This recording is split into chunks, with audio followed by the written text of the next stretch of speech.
Hello, everyone. This is Commissioner Muhammad, Chair of the Safety and Wholeness Committee. I would like to call to order today's Wednesday, December 18th meeting of the Safety and Wholeness Committee. Today's meeting is in person, as we are all here, at Western High School and virtual as well. We would like to thank Principal Horn, the students and staff for graciously hosting today's committee meeting, and I will have more shortly to say about our Western Doves. For those attending virtually, please mute your phone. Anyone who does not mute their phone may be muted by the call moderator or removed from today's call. Additionally, if you are not a board member or the CEO and her staff, please turn off your video. At the conclusion of today's agenda, the meeting will transition into the cafeteria where the food and nutrition staff will provide food and the Western Doves will perform a step show. If you are in person, please join us at the conclusion of today's meeting in the cafeteria. I will now read a roll call of committee members to identify who is present. If you are present, please identify yourself first before speaking. Commissioner Coy. Commissioner Coy, present. Commissioner Esposito. Commissioner Esposito, present. Commissioner Rooks. Commissioner Rooks, present. Commissioner Slater-Harrington.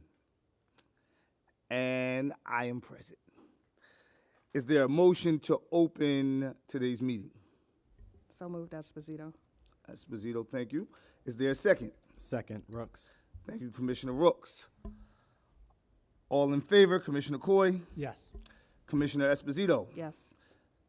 and I am also in favor. Are there any opposed? Commissioner Rooks? Excuse Yes. me. Thank you, nice catch. Any opposed? With that, the motion passes, and I would like to say thank you, but before we get started, I want to take this time to give praise to our school that we are in today. So first, let me just say how electrified I am at being here at Western High Schools, one of the crown jewels of Baltimore's legacy in education. This is not just any school. Western High School is a movement. It is a testimony to excellence, resilience, and empowerment that has echoed throughout generations.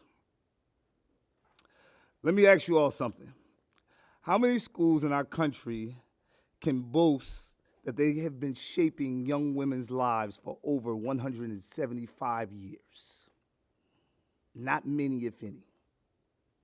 Since 1844, this institution has stood a pillar of education, turning dreams into realities for thousands of young ladies who dare to defy the odds. But this just isn't about our history. It's about the past, the present, and the future. Western has produced doctors, educators, engineers, politicians, and activists.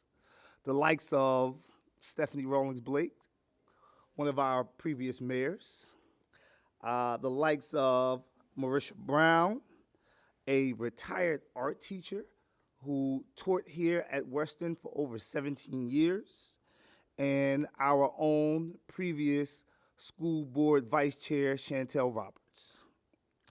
Women who didn't just graduate, but went on to shape Baltimore, and in some senses, shape the world. This school has been a training ground for excellence in Baltimore and beyond. It's a declaration in a world that too often tells young women to sit down. Western has always been the place where they have stood up to lead, stood up to inspire. And as we sit here today, Western is not just surviving, it is thriving. The torch is lit and burning brighter than ever. The students here today are not just tomorrow's leaders, they are leading right now. This is where futures are built, confidence is cultivated, and where the phrase, "you can't just simply exist," lives every day. So this evening, I ask you to join me in celebrating this institution and its rich history, but the unstoppable force it continues to be. And as Malcolm once said, education is our passport to the future. For tomorrow belongs to people who prepare for it today, and Western is preparing our young ladies for today and tomorrow. So for those that are present, let's give a hand to our Western Doves. Thank you.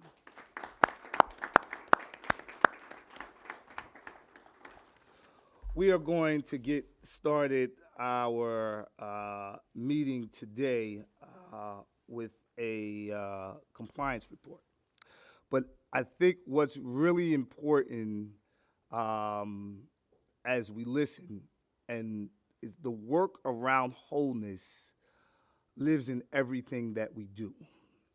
So as we go through our compliance report, as we talk around food and nutrition, remember that our goal is to make sure that our kids are whole. Remember that our goal is make sure that our kids feel safe, because whole kids and safe kids learn. Come on up. Thank you.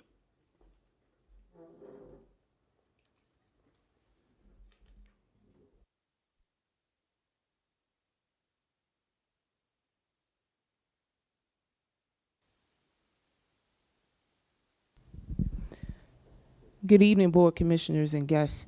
My name is Sabree Barnes, and I am the Director of Student and School Operations Support from the Chief of Schools Office. And today I will be providing information about KIB, the Sexual Offender Registry Compliance Report. The District Automated Visitor Entry System and Access 411 systems are used to track, scan, and flag banned visitors. Visitors are scanned against the Maryland Sex Offender Registry via their Maryland State ID card upon entering the school. Staff managing the systems are trained on proper use of the system, as well as how to verify a flag, which can often be false positives due to common names. So within this report, you will see the trends in regards to, in comparison from school years 22 to 23, 23, 24, and from the beginning of this school year to date. Confirmed sex offender industries remain minimal despite increases in flag visitors. We believe that although the 22 to 24 trends are showing challenges, we still have steady increase in the number of schools who are using the system with fidelity. There have been overhauls and training to accommodate the shifts in staffing, as well as in an attempt to meet the demands of schools, increasing family and community engagement. As a district, we want to ensure that we are continuing to research and work towards modernization in order to meet the needs of the school district. Currently, we feel the lack of modernization and technical issues affect implementation. We feel that a more modern visitor management system, which encompasses multiple uses for our district as a whole, is worth researching in order to ensure we are providing the best for our students and families, in addition to increased impact cross-departmentally. Thank you. Open the floor for Commissioner questions and comments.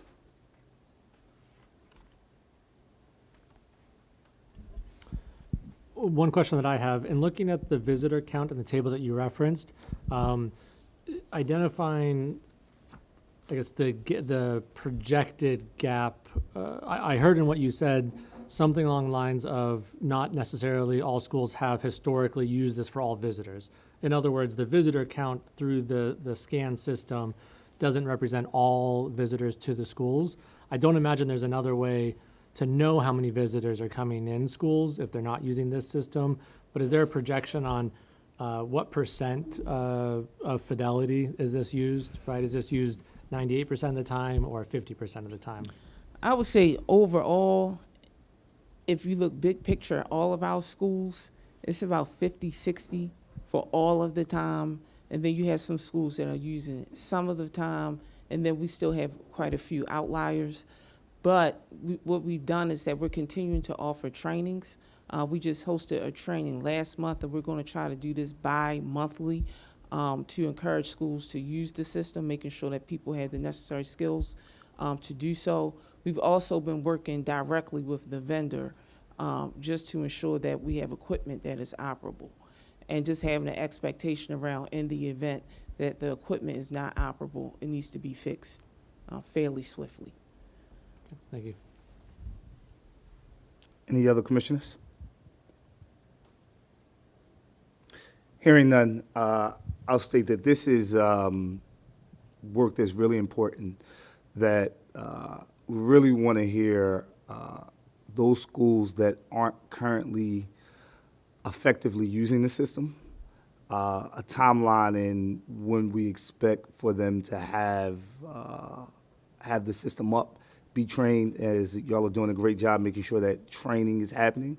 Now that that training is happening, what's the turnaround time? What's our expected turnaround time on them actually using the system to fidelity? And if we don't know now, that's totally fine, but it's something that we're definitely interested in, as there's a push on our end to make sure that all schools are effectively using the system. But we understand that the training is first, so you've already taken that up, and just seeing the impact of what that training does in the next couple of months. Thank you.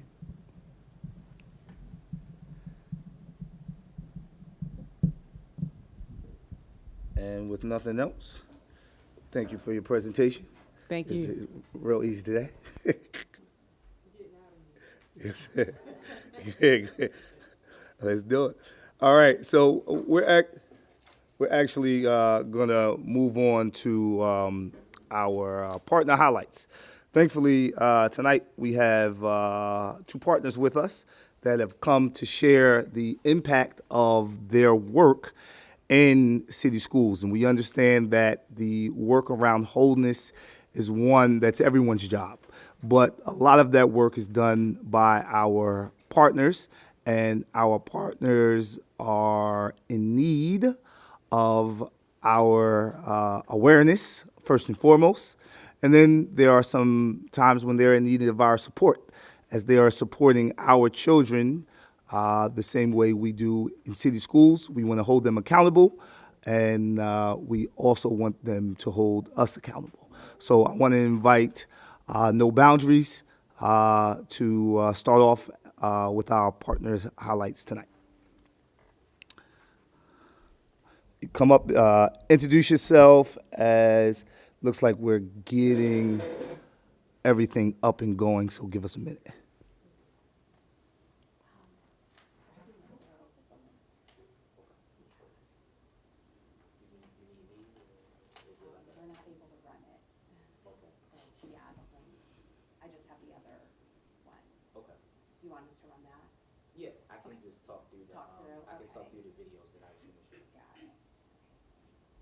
Appreciate that. Can you share the links just with us later as a follow-up? Or are you able to share the links later with us as a follow-up? Yeah, I can share the PDF. Yes, please share the links. Yes, they are, if you ask me, fairly impactful short videos of the work that we do here. My name is Bolun Zahir Shiamaru. I am the Director of Health and Food Justice for No Boundaries Coalition. And essentially, I'm here today to talk about some of our programming, specifically what we do with the youth.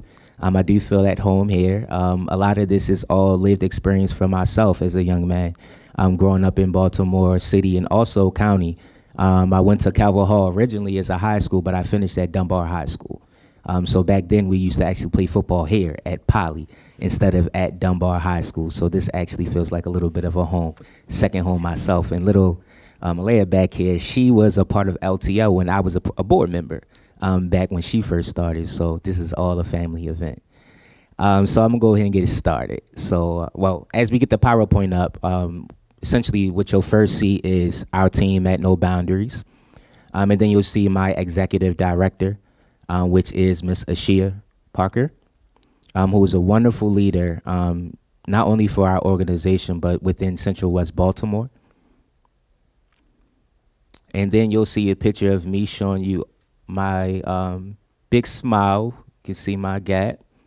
That's when you know I'm smiling. I want you to smile back at it. I'm going to show you my gap.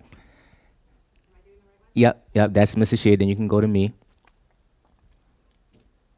For those in the back that can't see it. All right, then we'll continue. All right, so what are we about? Our mission is through training, education, and base building, we deconstruct physical and imagined barriers in Central West Baltimore, thereby allowing them to empower themselves to be able to build up community empowerment themselves. The vision is utilizing, and we envision at least, self-sufficient communities with ample and equitable shared resources that allow themselves to thrive. We can continue. All right, so in the Health and Food Justice Department, our team consists of Nav Sakir Hayel, who is the market manager over at Pennsylvania Avenue Market, and Meridian Sky is the workforce development coordinator for No Boundaries. I think we have the coolest name in Baltimore City, if you ask me. We have some fun names. We can continue. All right, so the programming consists of a various different level of engagement. We deal with trying to focus on healthy foods and making them affordable and accessible for our people in various different ways. So we have programming that consists of what we call Fresh Fridays, where at the market in Pennsylvania Avenue, other partners that are able to come down there and to not only be a part of the cooking that is done by community people within the Central West Baltimore area, but our workforce development students, they utilize that as an opportunity to take the things that they learned from the classroom and practice them within the community. So it gives us a two-way opportunity to build. Too Good to Go is an opportunity for us to be able to stop waste. They used to throw away 175 pounds of food per week before I got this job. Now we throw away anywhere between nothing to about 5 to 7 pounds, and that can go to about maybe $10 to $20 per week. So that was a major change. Our volunteer base is pretty big. We get anywhere from like community members. Our elders in the community love our spot because we keep it intergenerational as far as like the music. We play chess in there. Nev is like a master, so they like to come back and try to beat him. Doesn't happen much often, but the kids, it gives us an opportunity to teach them about strategy through chess. And we have high-level conversations in there with the kids that normally a teacher may not feel comfortable about having, so those opportunities allow us to really build with them. Central West Baltimore Buy-In Club is our area to be able to help our seniors who are at home, even people who don't have transportation, to be able to order from our inventory online, but also order in bulk for things like pickling, saving food throughout the winter, etc. We can continue. All right, really quickly, then I'll get straight into the children's programming. History of the Avenue. Why do we do this? It was built in 1871. It was a wooden market. It burnt down. So by the time it became Lafayette Market in the 90s, essentially it was rebranded to Avenue Market, and it hasn't been renovated, since 2012. So we got a big time coming up next year that they're going to renovate the whole market and make it more livable and sustainable for us in 2025. We can continue. The market was placed there because of these numbers. No Boundaries got started because of the two neighborhoods noticed how different each neighborhood was living, and they started the coalition. Within that, they found that the number one thing that those neighborhoods wanted was clean food and more accessible food. So these numbers just show that 51% of the residents in Baltimore City essentially make less than the $25,000, and then these same people are affected by diet-related diseases. And our number is almost 2 times the number than the national actual average. So food plays a major role in these issues, and we try to utilize our market to not only just have these conversations with the parents, but to more so empower the kids to feel strong about their knowledge about these things and to be able to actually advocate for it in the home. We can continue. Already said we had the workforce development program. It is ages 18 to 24. That's where we provide jobs for the youth in the community, and they get a manager certificate that is good for 5 years. So not only are they learning about hospitality and how to run the business, because there's an entrepreneurial side of it, but they also can go to be a manager at any place where, whether it's a restaurant or a Walmart, anywhere that does retail. We can continue. Team Acorn. Team Acorn got started because naturally after school, we run into a lot of kids and they were always coming up to me, Mr. Boloon, can I get $1? Can I get some money to get something to eat? Blah, blah, blah.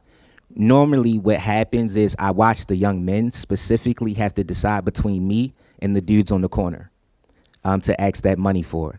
It's way easier to go in the corner and say 12 is coming, is which they do, the police is coming, than it is to come sweep, pick up most of the balloon boxes, carry all my watermelons, etc., right? So there was that battle, so I wanted to get them started. I also have my little cousin on my shoulder. Within the time I got this job, she was the little girl that got shot by a 9-year-old, which is why we started the ages of 9 to 15. They were the kids we were running into.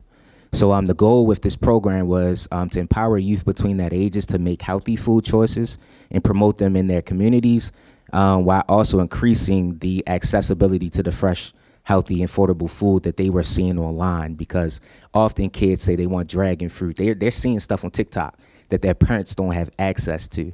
We get these things in our store. The key thing about my store is that in Giant, you get the inventory they give you. My store is based off of what you say you need. So essentially, they are able to get access. If it's not there that week, I'm going to find it. Let's continue. When I'm looking like on time. Keep pushing, brother. Yes, sir. Thank you, y'all. All right. So I was asked, like, what is the importance of community learning for the youth outside of school?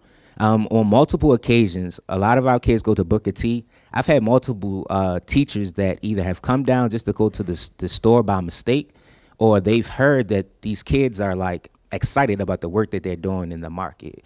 And they're like, these are kids that are trouble. I met these kids who are normally throwing rocks at cars. Like, I don't have kids that are like the goody two-shoe kids that you normally may see in other neighborhoods. These kids are like getting involved in things. So the teachers were like amazed that like these kids are like excited about something and they couldn't find anything else to get them excited about. And we believe that it's based off of these 8 things. We provide hands-on learning, social interaction. I'm more like a mentor or uncle or a big brother to these kids, right? So they open up to me about things that normally that they probably don't open up to somebody else about. So I'm able to sit down with them in like a closed environment or use other kids as examples that they don't feel is hurt by me doing it, because I'm building with them in a more social environment than like a teacher. Confidence building. I cause them to problem solve in the space because it's a business. So instead of just giving them the answers of why a refrigerator isn't working or why this fruit is bad or turning brown, I allow them to think it out themselves and work it out with each other. And if I have to intervene, I will. But it provides conversation points. Multisensory learning. I learned that a lot of these kids don't eat the fruits and vegetables and things because they don't know what it is. And I've even learned that if I gave them the fruit and vegetable, which one of the videos showed, they can't read the label. So it's hard to understand what something is if you've never seen it in your mind before. You can't read it. You have no association with it, right? So I start by that, making them read things so I can get an understanding of their reading level. And then I make them deal with the money. And then from those 2 different types of tests, I can gauge what kids need more time with interacting with the customers because they're not good socially, but they get math, they get reading. And then I can put the kids that are good with math on the register. The kids that aren't good with reading, I make them do more interaction so that they're not socially lost, but we spend more time reading labels, inventory. I make them read the boxes that come in. And it's more one-on-one interaction so that their confidence is not put down. They're only interacting with me, the manager, an adult in that space.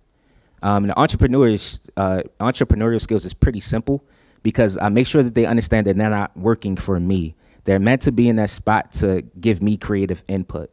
So yes, they get incentivized. Yes, we give them some money. YY Foundations gave us some money to be able to incentivize them and keep them to work.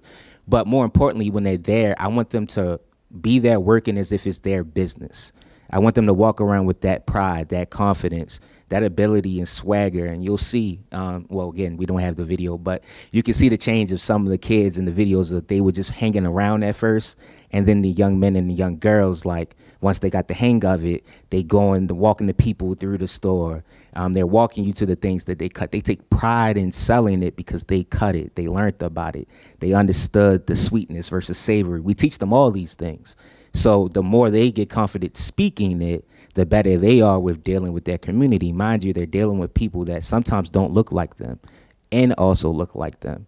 So before, it was weird for a young black kid to walk up to a white man in that store, but now they find pride in being like, this is my store. I found this bag. I built this up for you. Let me walk you to the car. Let's continue. And we'll just end on the pictures. The picture on the left is my example of kids being excited about healthy food. We're not doing nothing major. Like, we're making like salads. We're giving them corn on the cob and things of that nature, right? But you can't see the little boy when he bites into the actual piece of corn, and you can see him like percolating. Like, one is good, but it's real, it's natural, and he's excited. He can't hold himself back. Dalen, she's one of my kids who's actually, she's the parent in her household, and unfortunately that is the reality of a lot of these kids. Next slide. Other moments of kids, young kids at Unity Hall, where our office is. When we build these type of relationships, these kids come looking for you. So now they come to the office, which is about 2 blocks away, and ask if I'm there, if they can work, so that they can, one, make a couple dollars, but naturally, it keeps brotherhood in their neighborhood, and it keeps them being able to get something to eat. So I love having the opportunity to provide that for them. Top right-hand corner, we got Dill walking his bags out with one of the customers. That brings our customers back because they love being able to interact with the kids that way, especially our elders. They really love that. Young boy in the middle, he loves cooking the food, and therefore, before he would not eat anything we sold. Now he eats it all because he's involved in it, right? Last slide, I believe. All right, I'll end here. The picture on the left, this is how we teach kids about the power of visualization and also about health, and get them excited about going to school the next day. We play games with them. On the left, what they're doing is we blindfold them, and we teach them about visualization in the mind, that you have to, the way you understand things is through pictures. So I put fruit in the box, and I make them feel around the box and tell me what they guess that the fruit is. Dragon fruit, things of that nature, they don't have a lot of experience with. So naturally, they don't know that. But as we continue to practice, they learn the fruit beyond the words that are on the tag. They learn the skin. They learn the smell. They get smarter with using all of their sensory to be able to make the picture in their mind. Then we translate that to success in business. And we have those same conversations based off of this game. But they love the game. But they understand the point of it. On the right, we do like relay races, where they're double bagging, they're shredding carrots, they're going through an order. The first person that finished wins the relay race. Yes, that's a business thing, but it's also giving them competition. They're releasing their energy, it's physical education. And then again, when they win, they take pride away from it. You'll see one of the little boys, he falls out because he's mad he lost. So that's pretty much what we do. Appreciate it. I want to open the floor for commissioner comments and questions. I have a couple, but I'm going to let my fellow commissioners jump in prior. Yeah, I just had a question. How many kids do y'all serve a year? Do you know? We have about 15 consistent kids that come on Saturdays and any day that they can come at the end of the day.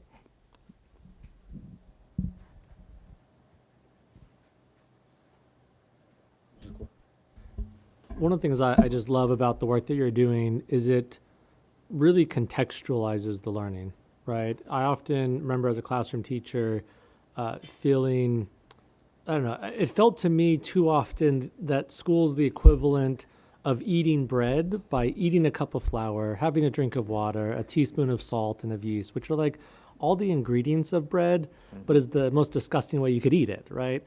You got to mix it all. And I think, you know, a lot of what you're describing and what I've seen also in project-based learning and other types of pedagogical approaches, but in this environment, what you are doing is deeply rooted in the context, in the like touching and feeling and application. And while there are some gamification or there's some things that make it kind of fun, it's also very grounded in the business of it and the work of it. And I just want to commend you for that. It's something that I certainly would love to continue to see ways that the school day can also feel more connected to the full experience, right? And so, you know, would love to know any insights you have about ways that we as a school system can be more contextualized in our in what young people are experiencing around food, right? That's one topic that we're going to spend time today talking about. But how are we sort of approaching that work?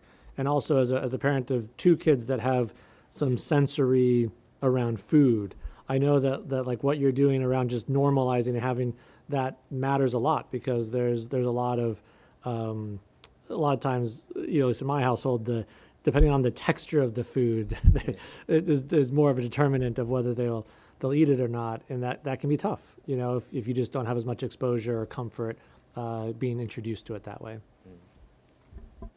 Well, really quickly, one thing I think the school can do that we already do at No Boundaries is we take our group of kids up to the Ocean City when, like you all are doing, to do the tasting and to be able to give input.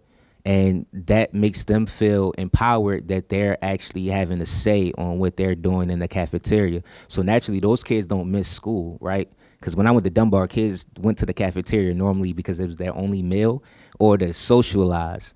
So that's a big place to get it in at the school. And they're going to go back now to be like, hey, I had played a role in what we eat.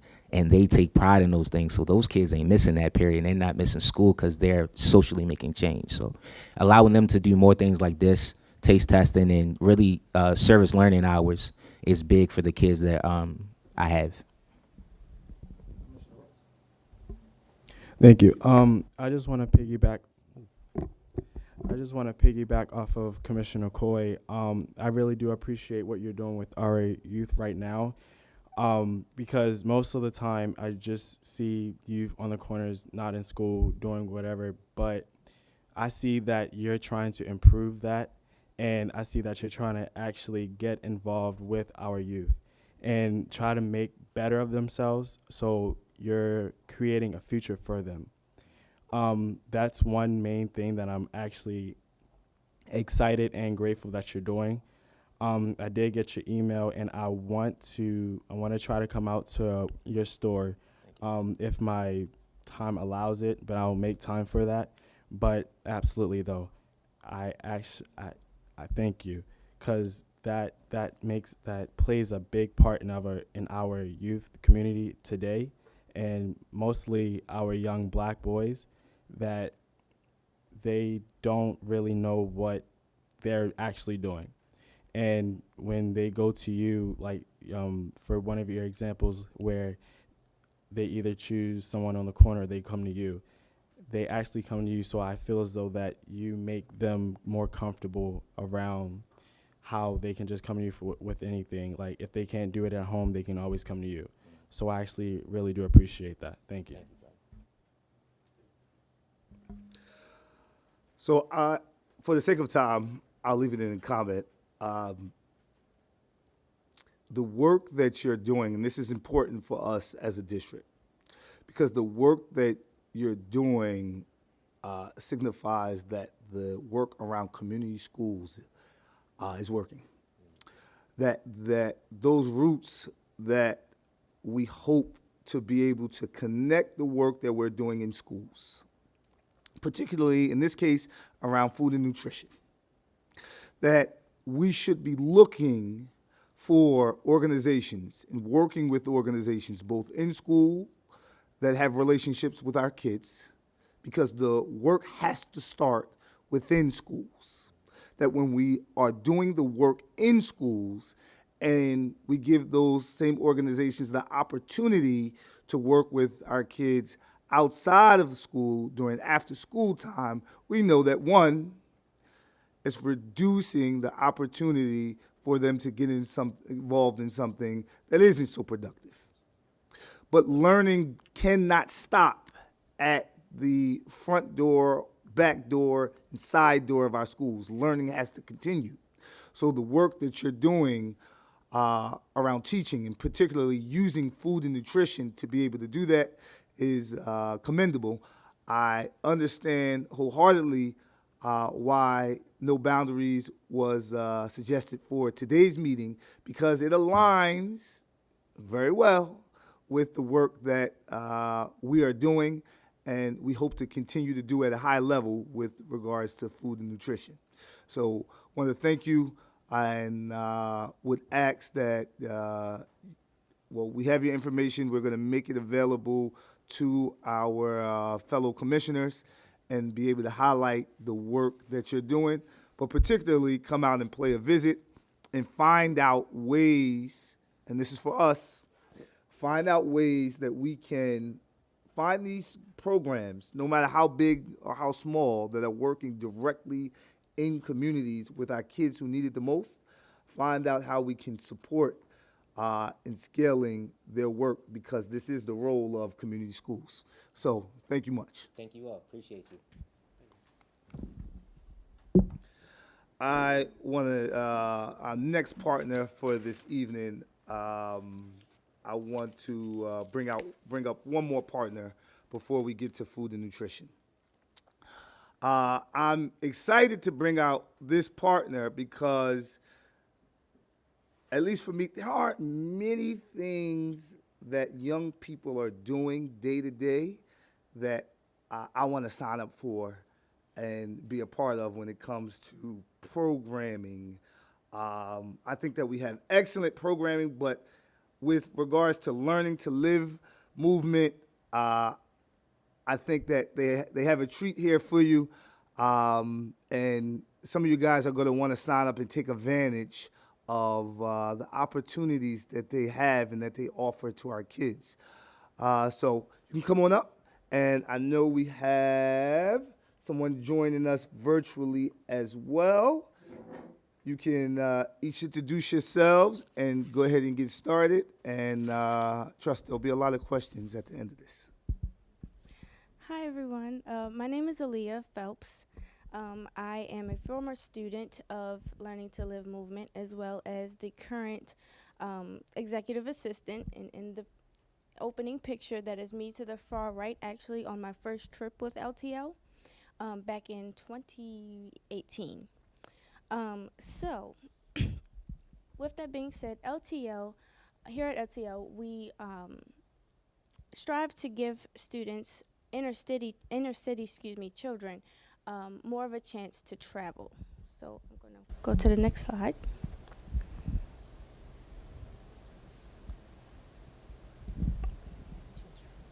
Oh, is she?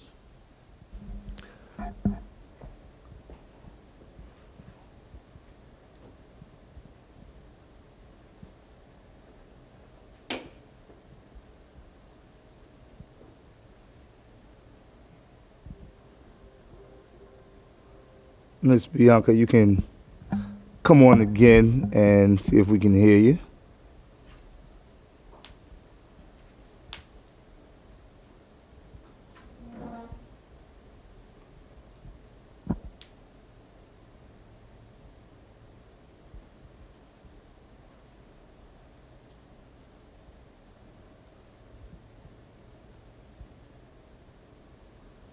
Appreciate everyone's flexibility, patience. I know for the most part, I know I'm supposed to be doing the slides, and then she'll be answering. There she Go is. right ahead. Go right ahead. Okay. So yeah, can we go to the next one? Next slide. Maybe try to go down the end. I'm actually not running this one. Oh. That's the last one. Maybe they can't hear us. Oh. There we go. There we go. Thank you. So LTL's mission is to help those inner city students, high school students, find their passions and live within their purpose through traveling the world. We want to help them along their journeys of figuring out who they are, which is the ever-evolving question that we are all still trying to figure out to this day. We can go to the next slide. So the passport. So we have a few different ways in which we go about this mission. So the Passport Drive is a separate program where we simply provide children with their passports. this is something that I also started with. I got my passport with Bianca, and I went on to continue traveling with her. So whether or not they plan to continue traveling with LTL or not, we still provide their passport, and of course that is a prerequisite of if they are traveling with us, that they have to have that. And second, we do organize travel retreats for our students. Let me find my place. Sorry, one more second. So we organize these retreats yearly, both in and outside of the country. And our main goal with this is to have their environment be their classroom without walls. On these trips, they learn about the history, culture, and science that is all around them, all while having the most amount of fun that they can have. We also have some different special programs that, just like I did when I was a student with them, we volunteered with other local organizations. For example, we did some like fresh juicing with one organization to be a part of a fundraiser for our upcoming trip that we were going on. So we do different collaborations. For example, even if schools wanted to, that's okay, you can stay on that slide. Even if schools wanted to just kind of have a program or an incentive program where, if they keep up their attendance throughout the year, at the end of the year, we do 20 passports for the highest attendance. Just an example. So those are some of the things that we also do.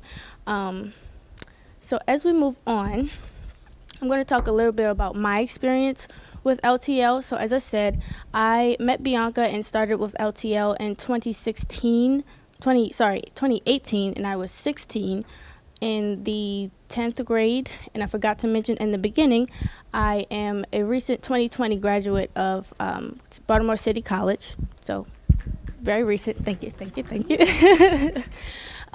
So let me see. I'm sorry. Kind of lost my notes. So yes, I started with Bianca in 2018. I got my passport with her. I went on my first trip with her in 2019, actually, a couple months after, to Belize, which was an amazing experience. We went with, 2 other students and Bianca.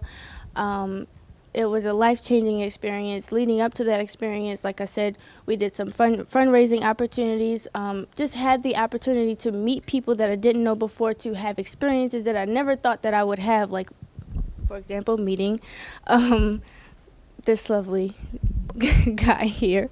I met him many years ago during this whole process. He was actually a big part of it, there during the fundraisers, during the volunteering, one of also the many organizations that we paired with to in preparation for our trips. Excuse me, I am a little bit nervous, so I'm sorry if I'm everywhere. And ever since these trips, I've been on many trips. I have kind of chaperoned, because I'm not really a chaperone. Not really, but I've kind of chaperoned some trips with Bianca, like I said, in and outside of the country. We've gone to Virginia, we've gone to caverns, we've gone on hikes. I've seen waterfalls that I didn't even know were within 50 miles of where I live.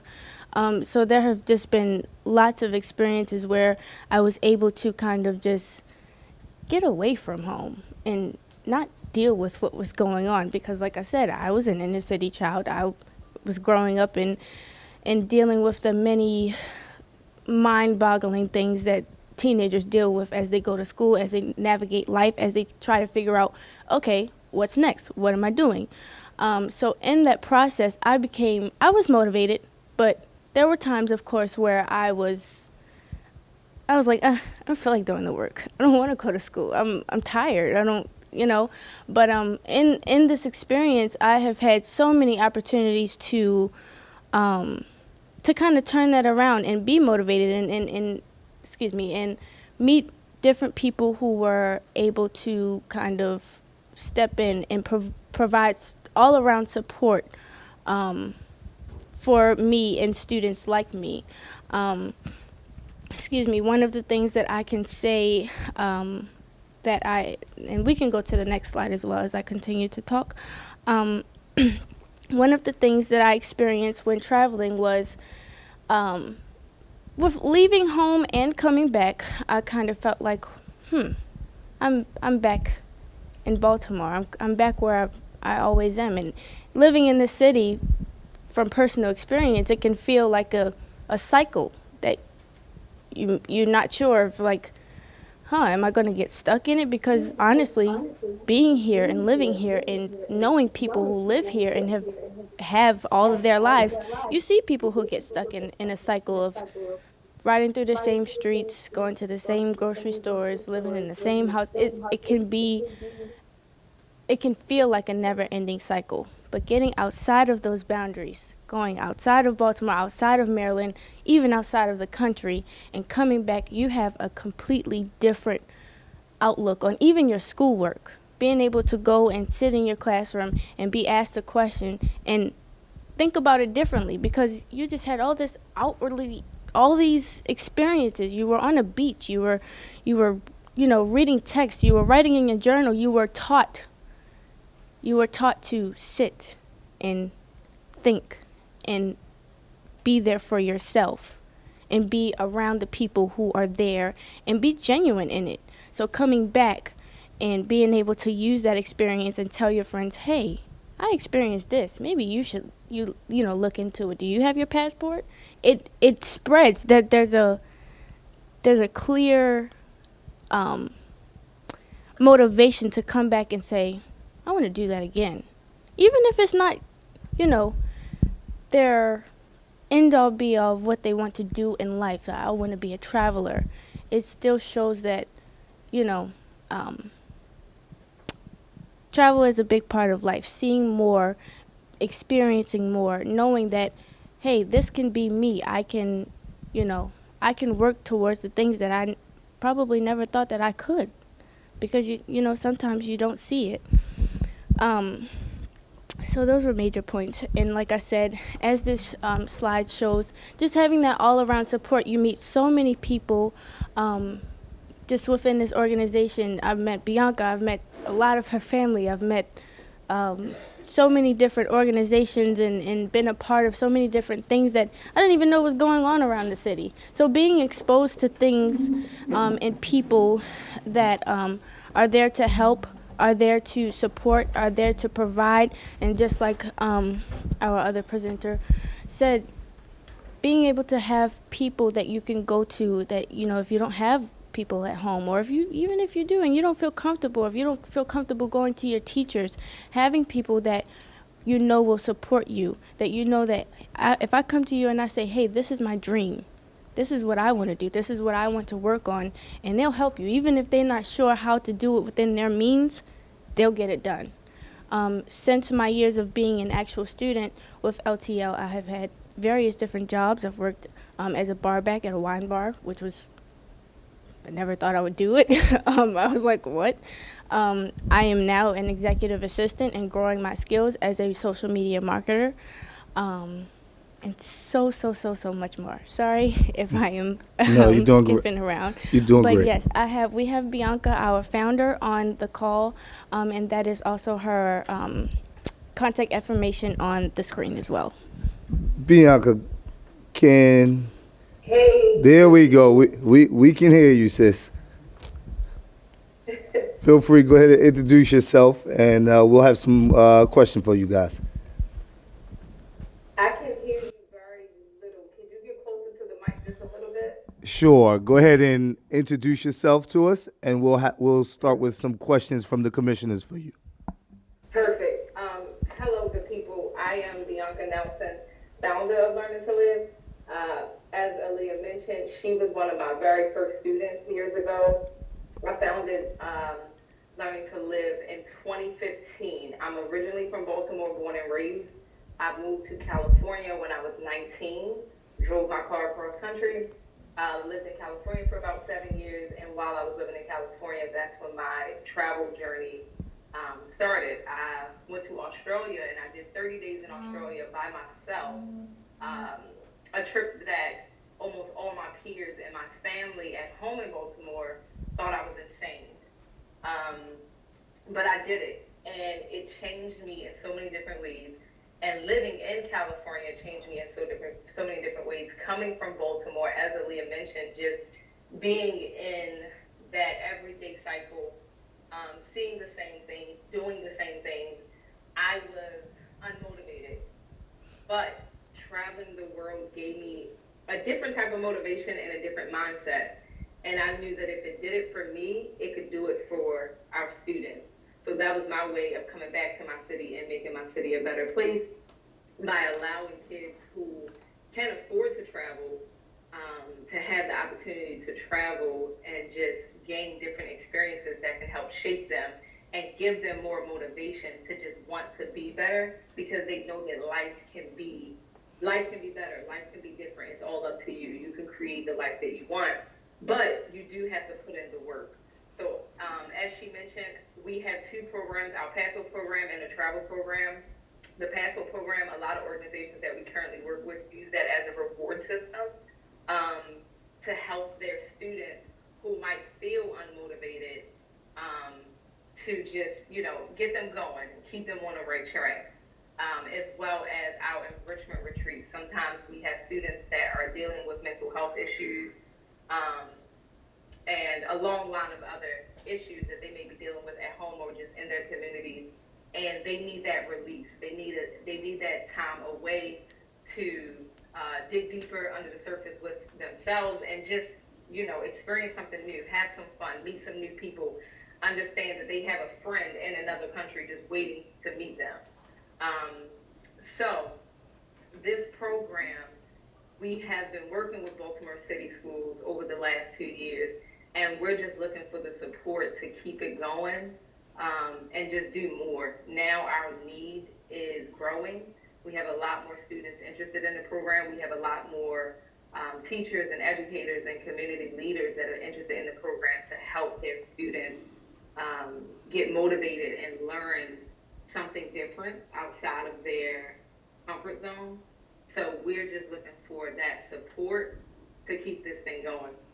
I appreciate it. So I'm going to open the floor for our commissioners' questions and or comments. Commissioner Coy? Yeah, this resonates deeply with me, and just appreciate what you've shared, Lee, about your experience as one who has lived abroad at different times. I was born. My dad was in the military, so I grew up and lived in different places. That certainly gives such a different perspective in the world when you're like you said, coming back and realizing what is out there as well as what is right here. 2.5 years ago, the National School Board Association, this reminded me of one of the keynote speakers, was actually from the Institute of International Education. And one of my questions is, if you all have connected perhaps with the Institute of International Education, because when he spoke to the National School Board Association, which were school board members from around the country in DC, he spoke specifically about some supports in helping high school seniors getting their passport.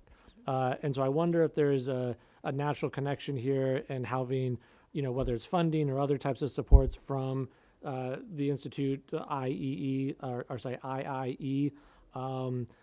and would love to see those connections for this to be expanded. I also wonder if there's any natural collaboration with the governor's office of service and civic innovation, given the gap year and some of the things that are done there, thinking, how they are thinking about Marylanders experiencing, these types of programs as part of, the connection, for example, of a year of service, then going on to do other AmeriCorps type programs or AmeriCorps programs, including Peace Corps, which obviously needs and requires some additional, there's additional requirements for joining the Peace Corps. But point just being that I think this thread that you are tugging on, I would just say keep tugging and keep finding ways to spread what you've experienced. Thank you. Yeah, thank you. We, just to answer your question, no, I have not made those connections, and I would love to make those connections because, if our missions align, I know that we can get a lot of work done and just talking about changing our cities, just getting a lot of work done with changing the mindsets of our youth to want to then better themselves and also better our cities. Um, and you mentioned like AmeriCorps and stuff like that. When we talk about one of the requirements we're working on now is that with the organization is that this program has to be on their resume, rather they have a passport and go through our travel sessions, or they actually go on a travel retreat with us and have that as a requirement before they graduate. This is something we want to look into, because when kids have that type of exposure on their resumes, colleges, they love that. They absolutely love that, as well as jobs. They love when they can see that these kids experience a little of the world outside of their hometown. So I would love to make those connections. I have not made those connections with the organization that you mentioned and the governor's office. I have not made those connections yet, and would love to make those connections so we can grow. I will hopefully make a connection. So we'll make sure that that connection is made. Can you get a little closer to the microphone? Sorry about that. I'm gonna just slide my whole chair up. Get right. Now I'm gonna make sure that we make that connection so that you can have that and connect you with Commissioner Coy, as I'm sure he would be happy to share. Commissioner Esposito. Yeah, I just wanted to add 2 more possible connections. Bee Girl World is an organization that operates out of Philly that takes a cohort to travel, and they partnered with Lonely Planet, which I think is a travel company, and they were looking for a partner in this city. Okay. So, those are 2 other organizations that have been actively looking for folks here. Yeah. Noted. Thank you. So what was the name of that organization? Bee Girl World is the organization in Philly, and then Lonely. If someone could put that in the chat, that would be awesome. I got it, B. I can't hear it completely. Oh, okay. I did hear that they connected with Lonely Planet. I'm Yes. familiar with Lonely Planet, but I didn't hear the organization. I think you said it's out of Philly. Yeah, it's Bee Girl World. It's BE.world. Or, yeah, BE. I'll type it up. Send it to y'all, yeah. Actually, I forgot. My assistant is Yes, I wrote it down. Oh, okay. Awesome. Take note of that, please. I'm so sorry. There you go. Okay, Commissioner Slater-Harrington. Good evening. I'm so sorry I was late and missed a part of your presentation, but I enjoy what I heard. Can you please remind me, I didn't hear it, how many young people you're currently serving, and what are the age groups of those young people? And then I have a follow-up question.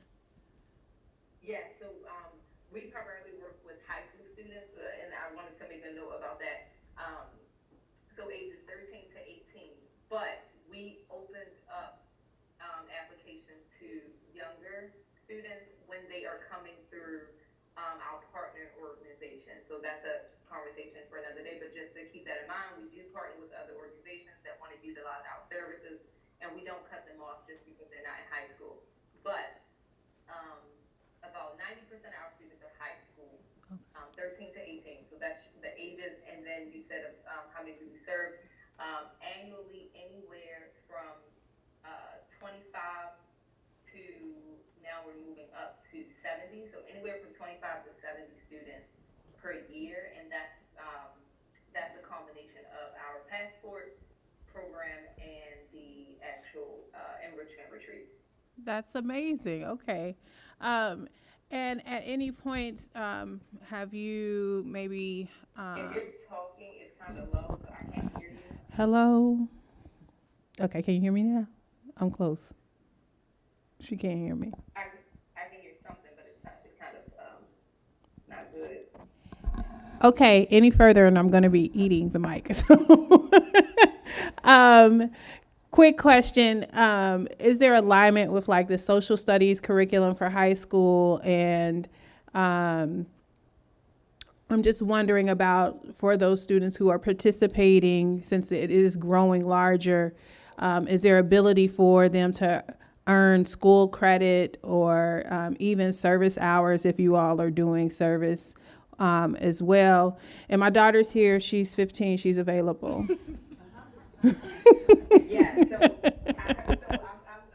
heard something about can they get service hours? Yes, we have projects where they can get service hours. Just to give you an example, we just did a service project in Jamaica.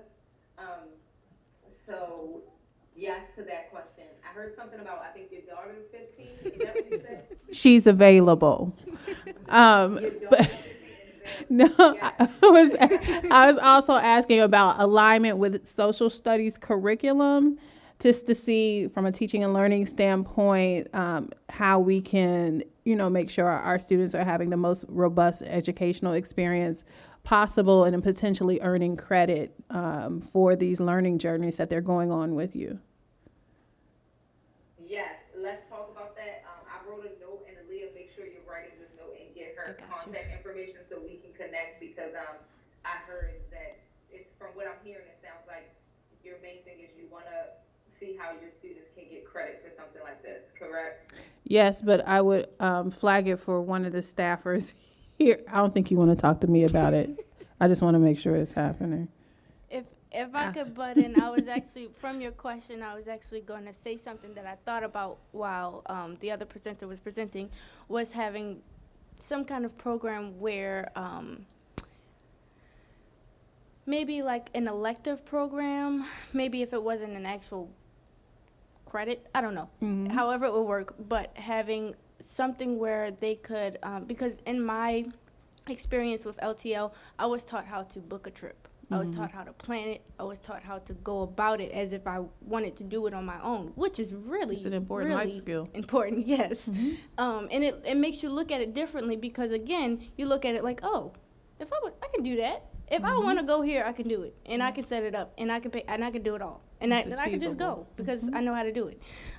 So having something where, okay, if they're sitting here and they're learning how to travel, how to go about it, how to travel through the airport, how to go through customs, how to do all of that, and then at the end, they go on the trip that they plan, or something like that, because we have schools have a lot of electives and chances to create electives for students based on what they're interested in. So that could be something that we all talk about.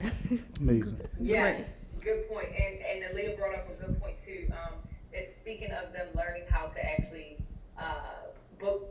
plan and book a trip, that's actually a part of what we did with our youth work students last year, and something we're expanding on to have it all year round. No. So happy she touched on that. Amazing. I appreciate it. Want to leave room for questions just because of time. If we can be quick on the next couple of questions. I think there's Commissioner Rooks, Commissioner Slater-Harrington. I'm going to come late and make us late. Okay. Asking questions. I'm going to stop. Okay. Really quickly, just curious, how are you funded? Do you receive both public and private funds? And do you have I hear you're saying you're scaling from 25 to 70. If you have the ability to scale further with working with more schools, do you have the capacity for that? Yes, we have the capacity for that. We're ready for that. As far as funding, we have our monthly donor system, our private donors, and organizations that we partner with, where we have our fee for service, as well as some of the schools, and a lot of our funding is through events as well. I think I answered your question. You did. Thanks. So in that, I just want to add that in the past 2 years, the scaling, as I'm familiar with this program, came along with our scaling the amount that we give to organizations. They were able to take on more schools. Therefore, they've been able to service more kids. But I do want to highlight that the places that they go to out of the country are amazing. Since I've been in contact with this organization through our schools, they've been to Peru. I know a bunch of kids that went with them to Jamaica. And this year, aren't you scheduled to go to Ghana? Yep, this year we have Ghana, Belize, and Brazil for international. So, South Africa as well, but that's Yeah, I was gonna say that we're Africa. partnering with, but South Africa, Ghana, Belize, and Brazil.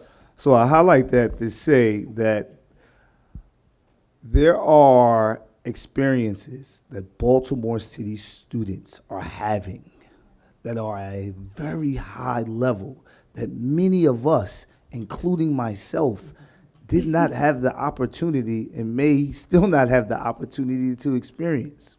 So when we have these opportunities for our kids, they are amazing at assuring that our kids feel whole. What they did not speak about, and I'm just going to ask y'all to submit this in writing to us so we can find out how to continue to support you, is the impact on attendance that they're having. Okay.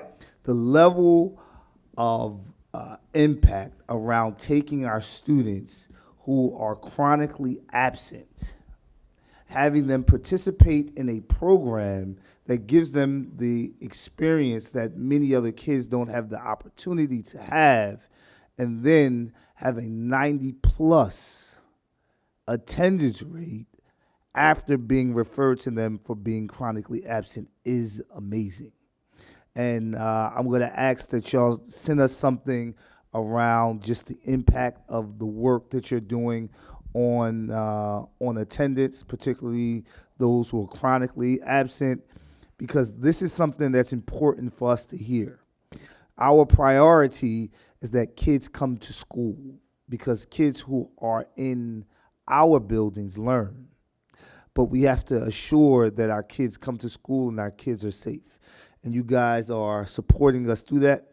So I want to thank you for taking the time to be here. I want to even go further than that because Learn to Live decided that they were going to send not their executive director, but one of our recent graduates of our schools to present. And I want to thank you for being so brave and doing such a good job. It's hard to come up here and present. You was did hard. excellent. So Thank you all. you did It an was excellent an job. honor. Thank you. We're going to move on to food and nutrition, as this is going to be a update and the work that they're doing. We're going to be able to shortly after this go and experience it in the cafeteria, as I want to remind everyone they have food here for us. The floor is yours.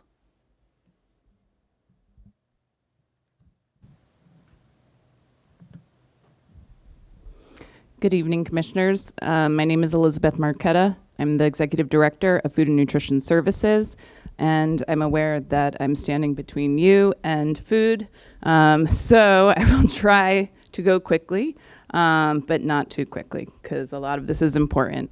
And I'm very excited to have presented alongside the partners today, especially from No Boundaries Coalition, because we've been working with them the past 2 years and really appreciate the feedback we've gotten from the students they're engaged with. So this presentation is an annual overview of the work of the Food and Nutrition Services Department from the prior school year, and as well as things to look forward in the coming year. These are the areas that we will cover. And to start, I'm just going to talk a little bit about our why, centering around several board priorities that really talk about access and equitable access to resources for our students throughout the city. Beyond the board priorities, we have several guiding principles in the Food and Nutrition Department. They're centered around offering meals that align with the USDA School Meals Program and eliminating ingredients that have not been shown to be promoting of good health by scientific and peer-reviewed studies. Beyond that, we make efforts to accommodate students with special dietary needs and to provide nutrition and allergen information on our school meals on the district's website. Our team enacts several strategies to promote school meal participation. Specifically, we want to increase consumption of fresh fruit and vegetables because we know that they are very healthy for us. Our team also seeks to prioritize procurement of local food and implements farms to school strategies to help students connect with the food system. And lastly, we are the largest food service chain in the city of Baltimore, and the only one that caters exclusively to our students. So our operations really do have a lot of impact on how much waste we're throwing away every day, and just, impact beyond trash, but looking at, for example, serving on compostable trays versus styrofoam trays.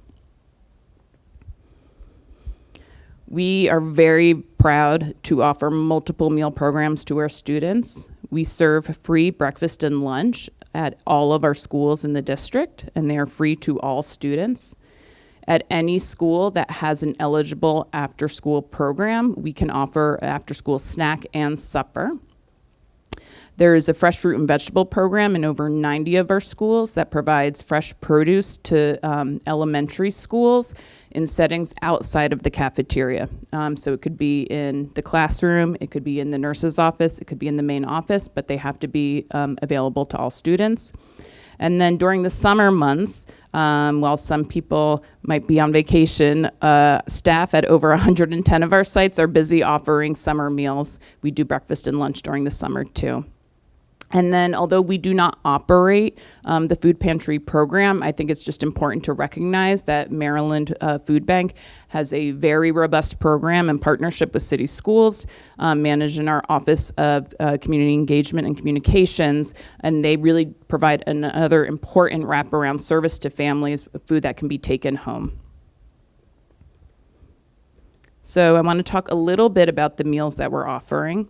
And just to show you, this is the USDA's guidelines for the meals that we have to offer at lunchtime. We have to offer 5 different components: a fruit, a vegetable, a whole grain, a protein or meat alternate, and then milk. Students have to take 3 of those items, and one of the 3 items they take has to be your fruit or vegetable. I'm looking at our student commissioner because you should have this well-versed at this point if you're going through the lunch line. We do offer versus serve, which allows students to take only 3 of those 5 items because that helps us to reduce food waste. Students, adults, we're not going to necessarily eat everything on our plate, so we want to give students an opportunity to say no to the foods they don't want to eat. But also students are allowed to have unlimited fruits and vegetables because we know, again, those are very healthy. And USDA's reimbursement rate for our meals, which includes both the cost of food as well as labor, is around $4.50 per lunch. So as we know, groceries have increased in their prices, and that's not something that we are immune to. Beyond the federal requirements for school meals, we have a couple of district level standards that we have set. So I mentioned fresh fruit. But we also really make a priority to locally source our milk, bread, and produce. We've eliminated high fructose corn syrup in many of our items, including bread and milk. Overall, we're trying to reduce artificial colors. We have 100% of our grains are whole grain rich, and we have a pork-free menu. So any of our items that seem to be pork are probably turkey bacon, for example. And then lastly, we focus on offering our items on compostable trays, utensils, and straws to minimize the impact of our operations on the environment. Just want to mention that there are some new federal guidelines making their way down to school districts. So we will continue to be lowering the amount of sodium that is in school meals. This has been, a progressive reduction. And for the first time ever, there will be limits on added sugars that will be factored into the school meals that we're serving. One of the big highlights of last year was offering an entree level chicken Caesar salad at our high schools. I'm seeing some looks, and yes, it went over very well.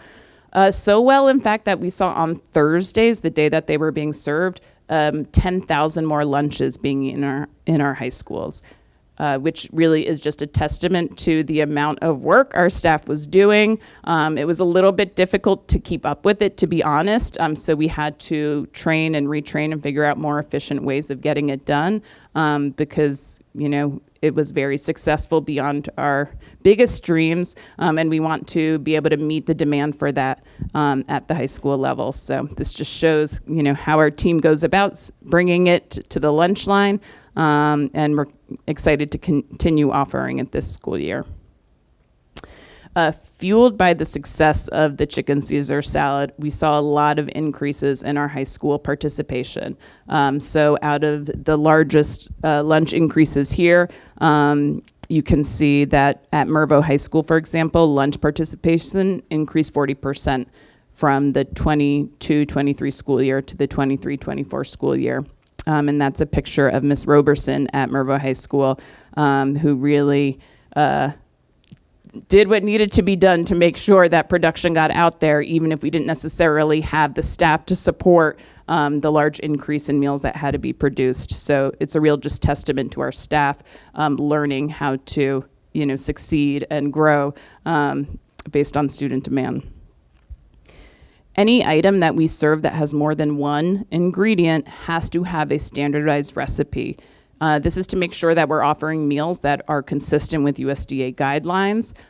We have a strict calorie window that we have to meet in terms of weekly averages, as well as limits on sodium, fat, and it can sometimes be difficult to actually meet the calorie minimums with the tight restrictions on sodium and fats.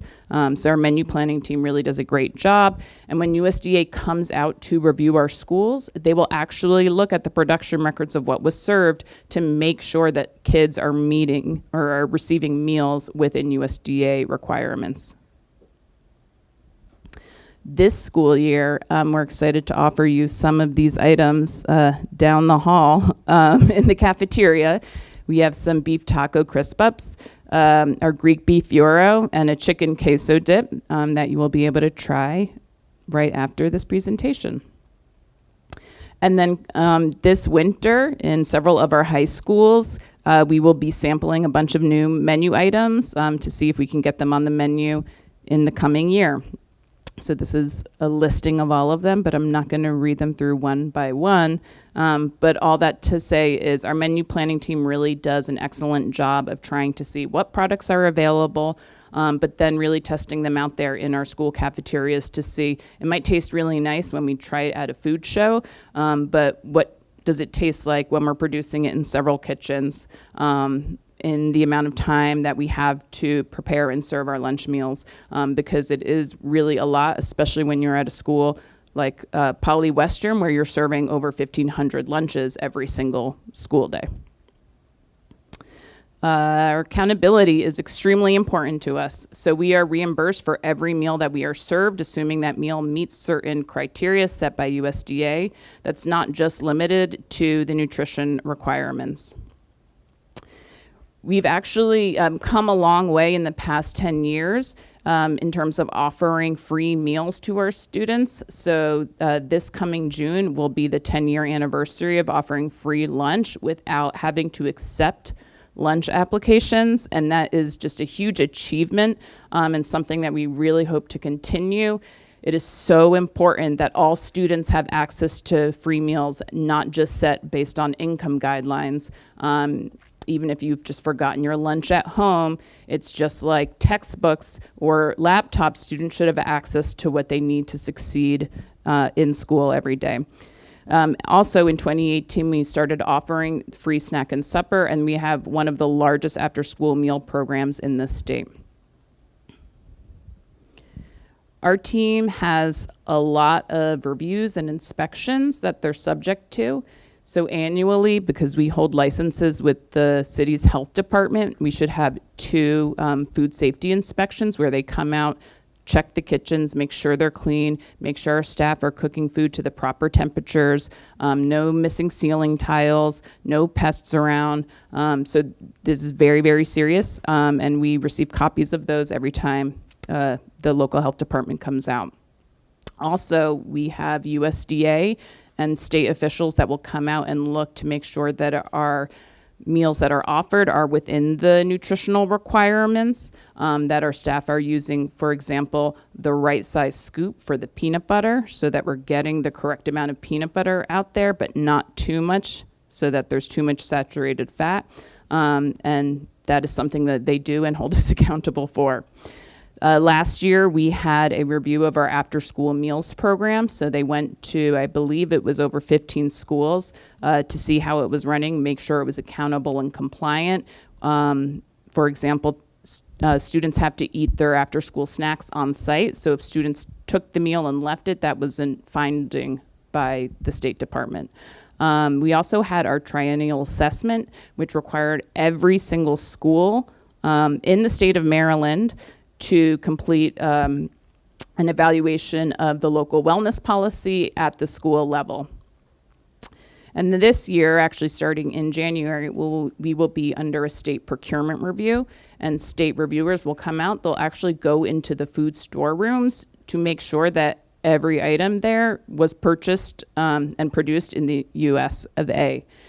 If they find something that is not sourced in the US, they will want to see a letter from the vendor to see why they were not available. So for instance, things like bananas are not commonly grown in the US, although they are unlimited scale available. But they want to make sure that we are using our dollars to buy food that are grown and produced in the US. Last school year, we served over 12.4 million meals across our 165 sites. And that's just really a testament to the 550 food service staff that are out there every day producing food. So again, that includes breakfast, lunch, snack, and supper. And every day, people are out there serving a lot of food, and that's over 43,000 lunches every single school day. And over the course of the year, that really does add up. So it's really just incredible and humbling to be a part of a team that has such a broad and powerful reach in our city. We are focused on expanding our after-school meals program to make sure that every school that's eligible has a snack and supper program. So if you know that one is not available at your school, but you have a program that is open to all students and is not restricted in access, please contact our team and we will be happy to help people set one up. We served over 1.5 million after-school meals last year. We also have a student-designed food truck that is pictured here, and we served over 1,000 meals this summer from the food truck at John Rura and Samuel Coleridge Taylor. Our team also really works to make sure that families are aware of what's available. So we have been doing a back-to-school night taste testing over the past few years. We hit 86 schools this year and had over 15 different evenings, and the menu is listed there. This is a great opportunity for parents to see what's on the menu. Certainly, the school meals that we are being offered are not the same ones that we had 15 years ago. They are not the same ones that we had 25 years ago. And it's really important for families to be aware of the very high nutrition standards for the school meals program because they are significantly different than they were 25 years ago. Our team has to do a lot of training, and the state and USDA require training of specific topics and a certain number of hours each year. But I would like to highlight the team that went to the Maryland School Nutrition Association this year. We had two buses that went, one with staff and one with students from our partners at No Boundaries, and they have a state food show, so various manufacturers will be there, and students have an opportunity and staff had an opportunity to go and try the different products that are available that meet the new standards and give us feedback. So they actually had a little ranking, and our team took a look at the items that got good reviews, and then those will then be piloted out at schools for people to try as we consider offering it on our menu in the future. I also want to highlight, because I saw that the Ombudsman office is here, we had an excellent presentation from Dr. Lawrence on customer service training and creating a culture of care, and it was very, very well received by our staff. I'm just going to close up by talking a little bit about wellness, sustainability, and our Farms to Schools programs. So our board commissioners should be familiar with the fact that we revised our wellness policy in this past year. Most notably, and to the disappointment of some students, we made a decision as a district to restrict meal deliveries to schools. And this is actually something that we received commendation from the state of Maryland for best practices for doing this. We also have revised the anaphylaxis policy. And, you know, looking at safe zones in schools, we do have a number of students that have allergies, and so trying to figure out ways to allow students to have as much choice as they can and minimize, you know, the barriers to creating safe spaces for students. We have share tables, and these kind of went away during the pandemic, and our team is rolling them out again. So people that want more information can check out this QR code, look at the guidance, and see how they can set one up at their schools. These help, you know, after students take items, if they have things they're not going to eat, they can put it on a share table and someone else can take it. These are just some things that we can offer, and certainly we don't want people returning a half-eaten apple. Our fresh fruit and vegetable program is in 96 schools this year. We got $2.1 million from MSDE to offer these fresh vegetables. And again, this is only in elementary settings. The idea is this also includes education around fresh fruits and vegetables, and students become more familiar with ones they might not be familiar with. And then lastly, our Farms to Schools program, while it is based at Great Kids Farm, they offer a wide variety of activities that help engage students in food education. And again, learning about food, how it's grown, you know, creates more awareness, interest, and desire to eat healthy foods. Also looking at nature-based exploration. We know this has a lot of benefits for wholeness and academic enrichment. In the last year, we actually had 3 Food Corps members working at Great Kids Farm, and we had more than 9,000 students who were engaged at programs at the farm, and directly in schools has been one of the big areas where they've expanded. So we had over 3,300 students attend field trips at Great Kids Farm, but more importantly, our staff went out to schools for 180 different school-based experiences in the past year, bringing plants, bringing the animals. If you were lucky, you got a goat or a turkey visit, and doing cooking projects in many schools as well. So over 7,000 students were engaged in programs in their schools because of our staff coming in. And then in this school year, one of the new things is our team has been working with kindergarten academic leads to integrate microgreen kits and FaceTime the farmer sessions into one of their curricular units focused on plants and animals. This table just shows the expansion that has occurred in the past year, largely due to the addition of our Food Corps fellows, and we actually got 2 more Food Corps fellows this school year, so we do anticipate another large increase, but they were able to increase the number of students served by 55% from 2022 to the 2024 school year. So we're really just proud of that, and people that want more information can check out the annual report that's posted online. So that is the end. I'll take questions, and then the samples are available in the cafeteria. Great to hear. Commissioners, the floor is open. Any questions or comments? Are students still required to take dairy even if they're lactose intolerant?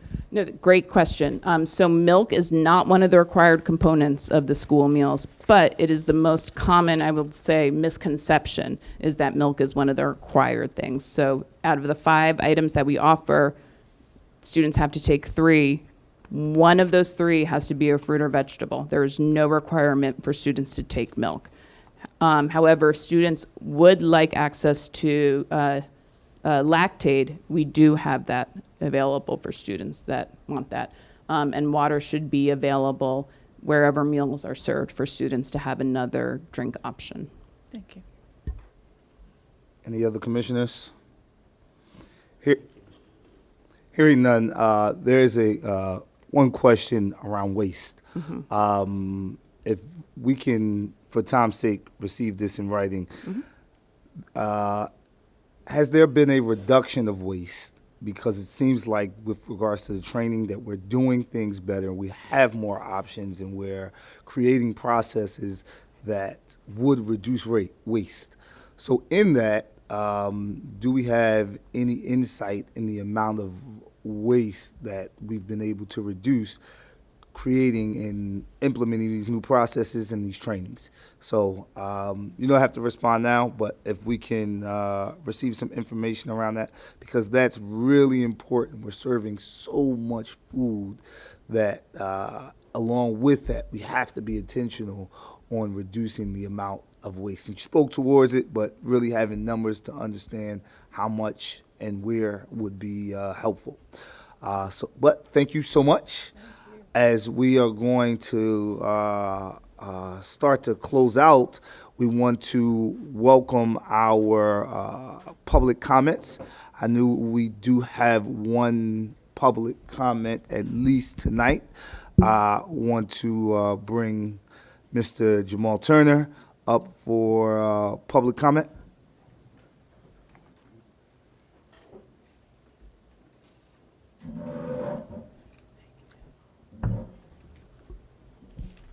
You'll have 3 minutes. So first, I want to thank each one of our school board commissioners here for your hard work and dedication to the city of Baltimore and to our students, of course, our future, the reason why we're all here today. My name is Jamal Turner. I am the director of the No Leader Project. You all also may know our executive director and co-founder as well, Wesley Hawkins. So the questions that I want to ask today actually relate to our ability to impact the kids and to be able to expand our programming within the current confines of the restrictions and limits that have been placed on us by Baltimore City Public Schools. Right now, there is a current cap of $100,000 for programs and organizations to operate within the school system. We have our anchor program right now at Reach Partnership, for example. Right now, we do everything from the culture and climate aspect, ensuring that we are addressing the violent situation, also the absenteeism situation within the school. We have an after-school program that we operate where we have, on average, 35 students that come voluntarily to our after-school programming, which demonstrates that impact that we're having. But we have interest and capacity to operate within other schools. If we look at the facts, 100,000, when you have, like, for example, we have 4 folks that are working in the Reach Partnership School, right? 100,000 does not cover that salary and the payments that we are giving to folks that are working within the location. So we have to supplement that amount to be able to pay for those services, and then also pay for the additional foods, trips, and things like that that we do for each of the participants. But once again, for those organizations like ours who aren't within the PQS system, especially because we've been also awaiting that PQS system and trying to see when we'll be able to actually become a board-approved organization. I mean, we've been operating since 2016 and operating within Baltimore City Schools since 2017. And so for us, we want to see how can we ensure that we're able to be in the schools that are calling on us to expand as we already have built out more capacity, number one. Number two is being able to have training for folks that are trying to fill out for these PQSs. And in the meantime, as we await the PQS being available for folks to apply, seeing how that cap can be lifted for folks. That's time. Yeah. All right, thank you. Thank you for your comment. I'm going to ask that you submit your question to us in writing so that we can communicate back to you appropriately. Okay. That works. Okay. Thank you, everybody. Thank you. And I believe that is it for public comment. Okay, great. So as is our norm, we love to close out our safety and wholeness meetings with a quote. I will pass the mic and lean on my fellow Commissioner Rooks to leave us with good words before we adjourn tonight's meeting. Thank you, Chair. I actually wrote this quote a few nights ago, so I hope everyone likes it. Believe in your dreams, for within you lies the power to shape the future. Every step you take today is a building block for tomorrow's achievements. Embrace challenges as opportunities to grow, and remember, the world is yours to change. Thank you. Thank you, Commissioner Rooks. And is there a motion to adjourn? So moved, Esposito. Esposito, is there a second? Second, Rooks. Thank you, Commissioner Rooks. All in favor, Commissioner Coy, Yes. Commissioner Esposito, Yes. Commissioner Rooks, Yes. Commissioner Slater-Harrington. Yes. And I am also in favor. Any opposed? And with that, the motion passes. Thank you, and let's eat.